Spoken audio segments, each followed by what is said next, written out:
حضور پاک صلی اللہ علیہ وسلم کے بعد ایک صحابی تشریف لاتے ہیں، فرماتے ہیں یا رسول اللہ مجھ سے گناہ ہو گیا ہے، میں اس کی تلافی چاہتا ہوں، کیسے ہوگی؟ تو کیا کروں؟ میں توبہ کرو، تیری ماں زندہ ہے؟ میں ماں تو زندہ نہیں ہے۔ یعنی خالہ زندہ ہے؟ میں ہاں خالہ زندہ ہے۔ فرمایا ان کے ساتھ صلہ رحمی کیا کرو، اللہ تبارک و تعالیٰ تمہارے گناہوں کو معاف فرما دے۔ اللہ نے روزی کی برکت کو اس سے جوڑا ہوا ہے، عمر کی برکت کو اس سے جوڑا ہوا ہے۔ عمر میں برکت چاہتے ہو صلہ رحمی کرو۔ فرمایا کہ مال کے اندر برکت چاہتے ہو تو رشتہ داروں پہ خرچ کیا کرو، کیونکہ تمہیں نہیں پتا تمہیں جو روزی دی جاتی ہے وہ ان کمزور اور ضعیفوں کی وجہ سے دی جاتی ہے جو تمہارے زیر کفالت ہیں، تمہاری سکلز پہ نہیں مل رہی ہوتی کہ جی بڑی میری سکلز تھیں، مجھے اس لیے انکریمنٹ مل گیا، مجھے اس لیے بونس مل گیا، اب میں نے یہ کر لیا کاروبار۔ نہیں نہیں نہیں نہیں، کائنات کا رزاق کا روزی دینے کا نظام بالکل الگ ہے۔ وہ کہتا ہے حفاظت چاہتے ہو تو اس کا ایک ہی پریمیم ہے، صدقہ کیا کرو۔ صدقہ دو گے مال محفوظ ہو جائے گا۔ عجیب معاملہ ہے، دونوں چیزوں میں مال جاتا ہوا نظر آتا ہے، اللہ کہتے ہیں مال آئے گا اسی سے۔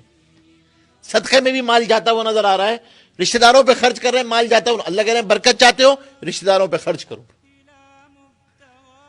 برکت چاہتے ہو رشتہ داروں پہ خرچ کرو، عمر میں برکت چاہتے ہو صلہ رحمی کرو، مصیبت سے بچنا چاہتے ہو صلہ رحمی کرو، بری موت سے بچنا چاہتے ہو صلہ رحمی کرو۔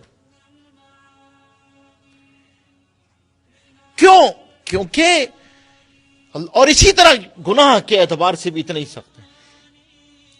ہمارے دو گناہ حدیث میں آتا ہے ایسے ہیں، ایک صلہ رحمی اور ایک امیر کی بغاوت، کہ دونوں کی سزا دنیا میں مرنے سے پہلے پہلے مل جاتی ہے۔ آپ نے بسیار مرتبہ دیکھا ہوگا آدمی ماں باپ کی نافرمانی کرے، اللہ مرنے سے پہلے پہلے اس کو آنکھوں کے سامنے دکھا دیتے ہیں۔ موت نہیں آتی ہے جب تک وہ نافرمانی اپنی آنکھوں سے نہیں دیکھ لیتا ہے۔ صلہ رحمی کے باب میں یاد رکھیے گا ہم سے کہاں شیطان اس باب میں کہاں کہاں سے داخل ہوتا ہے، ہمیں اس سے روکتا کیسے کیسے۔ پہلی چیز ہمارے استاد فرمایا کرتے تھے، پہلی چیز صلہ رحمی کے باب میں فرمایا کرتے تھے کہ بھائی اس حدیث جہاں آتی ہے کہ حضور پاک صلی اللہ علیہ وسلم سے پوچھا کیا صلہ رحمی یہ ہے کہ جو میرے ساتھ اچھا کرے میں اس کے ساتھ اچھا کروں؟ فرمایا نہیں، یہ صلہ رحمی نہیں ہے۔ جو تمہارے ساتھ ظلم بھی کرے تم اسے معاف کر دو، جو تمہیں حق نہ دے تم اسے حق دے دو۔ تو ہمارے استاد فرمایا کرتے تھے اس کے اندر کہ بھائی صلہ رحمی کے باب میں سب سے پہلی چیز یاد رکھنا، توقعات کا دروازہ بند کر دینا۔ ایکسپیکٹیشنز کے ساتھ صلہ رحمی نہیں ہو سکتی۔ نو مور ایکسپیکٹیشنز۔ نیکی کر کے دریا میں ڈال دو۔ اور پھر خود ہی فرماتے تھے کہ ہمارا مزاج تو یہ کہ جب تک نیکی کر کے ریڈیو میں نشر نہ کر دیں چین تھوڑی آتا ہے۔ 50 آدمیوں کو ایس ایم ایس کریں گے، ارے گفٹ میں آپ کو گفٹ مل گیا، آپ کم از کم ایس ایم ایس ہی کر دیتے یار، بتا دیتے آپ کو گفٹ مل گیا۔ انہوں نے ہمیں بلایا تھا، ہم نے انہیں کتنی مرتبہ بلایا، وہ کبھی آئے ہمارے، ہم کیوں چلے جائیں؟ وہاں نہیں، توقعات کا دروازہ بند کر دو، نو مور ایکسپیکٹیشنز، پہلی چیز۔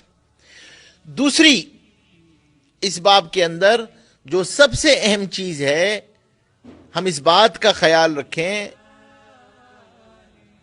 کہ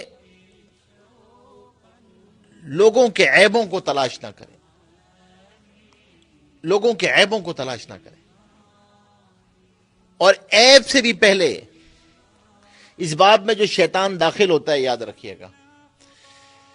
اللہ اکبر، کیونکہ یہ جس دن اس کی ایک اینٹ ہلتی ہے اس صلہ رحمی کی دیوار کی، یہ معاشرے کی وہ اینٹ ہے جو سرکتی ہے نا تو پورا معاشرہ سرکتا ہے۔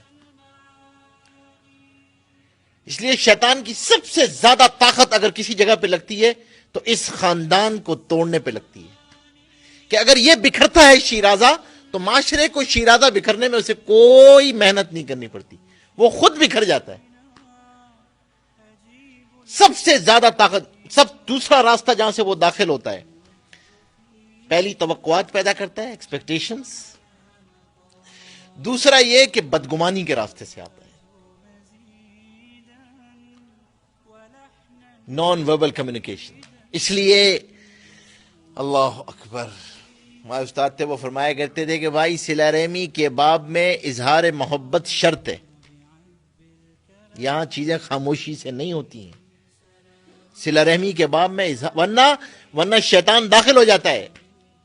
آپ خود سوچیں، حضور پاک صلی اللہ علیہ وسلم تشریف لا رہے ہیں، اما جان ساتھ ہیں، ایک صحابی سامنے سے آتے ہیں اور حضور پاک ہم دور سے فرماتے ہیں تمہاری ماں میرے ساتھ ہے. یا رسول اللہ، ہم آپ کے بارے میں غلط سوچ بھی نہیں سکتے.